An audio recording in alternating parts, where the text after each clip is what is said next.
16 साल सत्ता में रहने के बाद यूरोप के सबसे लंबे समय तक सत्ता में रहने वाले नेताओं में से एक अब बाहर हो गए हैं। हंगरी के प्रधानमंत्री विक्टर ऑर्बन ने विपक्षी नेता पीटर माजियार और उनकी यूरोपीय संघ समर्थक टीसा पार्टी की जबरदस्त जीत के बाद हार स्वीकार कर ली है। हम संभावित राजनीतिक भूकंप की बात कर रहे हैं। शुरुआती नतीजे 2/3 बहुमत दिखा रहे हैं, जिससे विपक्ष को हंगरी की राजनीतिक व्यवस्था के कुछ हिस्सों को फिर से लिखने की ताकत मिल सकती है। और जैसे ही हंगरी एक नए युग के लिए तैयार हो रहा है, इसका असर बाकी यूरोप, रूस, अमेरिका और यहां तक कि इजराइल पर भी पड़ सकता है। जो ब्राउन इस बारे में बता रहे हैं। बुडापेस्ट में पीटर के लिए पार्टी जिसकी अगुवाई नाचते हुए संभावित स्वास्थ्य सचिव कर रहे हैं। डैन्यूब नदी के किनारे हजारों हंगेरियन कुछ ऐसा देखने के लिए कतार में खड़े थे जो उन्होंने 16 सालों में नहीं देखा था। एक नया प्रधानमंत्री। हमने कर दिखाया। टेसिया और हंगरी ने यह चुनाव जीत लिया। थोड़ा सा नहीं, बल्कि बहुत ज्यादा। असल में बहुत ज्यादा। पीटर माजियार की टीचर पार्टी हंगरी संसद में 138 सीटें जीतने की ओर है, जो 2/3 बहुमत के लिए जरूरी 133 सीटों से ज्यादा है। मौजूदा प्रधानमंत्री विक्टर ऑर्बान की फिदेश पार्टी अब सिर्फ 55 सीटों पर है, जो पिछले चुनाव से करीब 60% कम है। ऑर्बान ने कल रात अपने पूर्व फिदेश सहयोगी के सामने हार स्वीकार कर ली, लेकिन वो तीसरी बार सत्ता में लौटने की उम्मीद नहीं छोड़ रहे हैं। हमने मुश्किल और आसान, खूबसूरत और दुखद साल जिए हैं, लेकिन एक बात है जो यहाँ और पूरे देश में सभी को पता होनी चाहिए। हम कभी हार नहीं मानेंगे। कभी नहीं, कभी नहीं, कभी नहीं, वो कभी नहीं। आंतरिक मतभेद के चलते 2024 में फिदेश छोड़ दिया और अर्थव्यवस्था और स्वास्थ्य सेवा जैसे घरेलू मुद्दों पर ध्यान केंद्रित करने के लिए लोकप्रियता हासिल की। ओरबान का लंबा शासन भ्रष्टाचार और लोकतंत्र में गिरावट के आरोपों के साथ हालिया आर्थिक ठहराव के चलते रिकॉर्ड संख्या में मतदान करने आए मतदाताओं को दूर कर रहा है। करीब 80% योग्य लोगों ने मतदान किया। विश्व नेताओं ने माजार को अपनी शुभकामनाएं भेजी हैं, खासकर यूरोपीय संघ के नेताओं ने, जिन्हें उम्मीद है कि माजार अपने पूर्ववर्ती की तुलना में यूरोप के प्रति अधिक अनुकूल रुख अपनाएंगे। व्लादिमीर ज़ेलेंस्की ने नए नेता की सराहना की और आशा जताई कि हंगरी अब यूक्रेन को यूरोपीय संघ के ऋणों पर वीटो नहीं लगाएगा। मॉस्को, जिसके ऑर्बान से अच्छे संबंध हैं, ने कहा कि वे बुडापेस्ट से अच्छे संबंध बनाए रखना चाहते हैं, लेकिन शुभकामनाएं नहीं दी। हंगरी ने अपना फैसला कर लिया है। हंगेरियनों ने अपना फैसला कर लिया है। हम उसका सम्मान करते हैं। हम आशा करते हैं कि हम हंगरी के नए नेतृत्व के साथ अपने व्यवहारिक संबंध जारी रखेंगे। संवाद के लिए तैयार रहने की बातें सुनी गई हैं, जो मॉस्को और बुडापेस्ट दोनों के लिए फायदेमंद होंगी। ओरबन के चुनाव अभियान में समर्थन के बावजूद डोनाल्ड ट्रंप और बेंजामिन नेतन्याहू ने कोई सार्वजनिक बयान नहीं दिया, जबकि दोनों माजार से ओरबान जैसी निकटता की उम्मीद कर रहे हैं।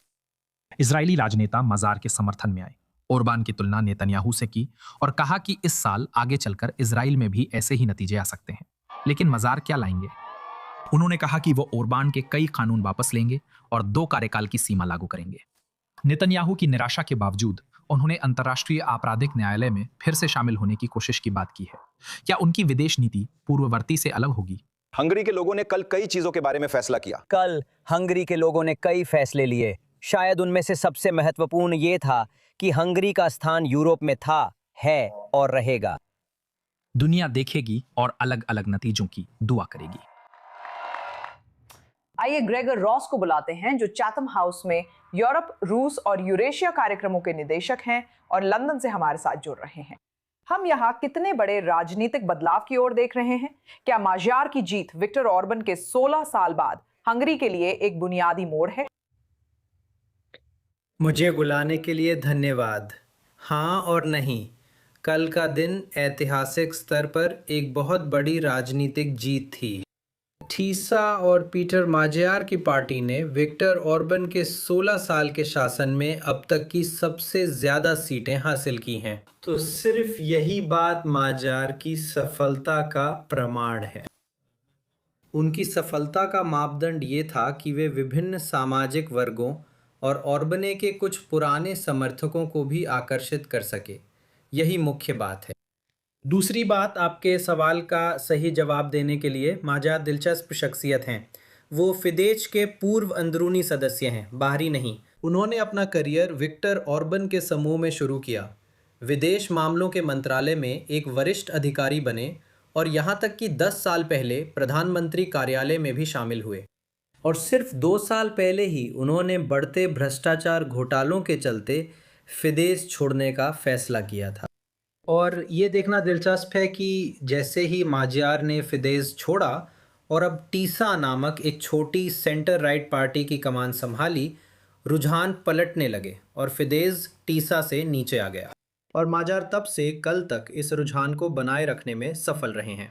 तो निश्चित रूप से बदलाव होंगे और आपकी रिपोर्ट में ये साफ तौर पर कहा गया है कि महत्वपूर्ण बदलाव होंगे, जिसमें रक्षा क्षेत्र भी शामिल है। हम उम्मीद कर सकते हैं कि हंगरी नेटो की 5% प्रतिबद्धता को पूरा करेगा और एक अधिक सक्रिय नेटो सदस्य देश बनेगा।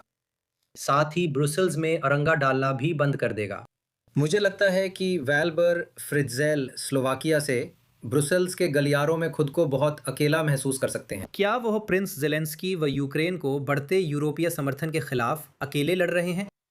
दूसरी ओर मजार सामाजिक रूप से रूढ़िवादी हैं।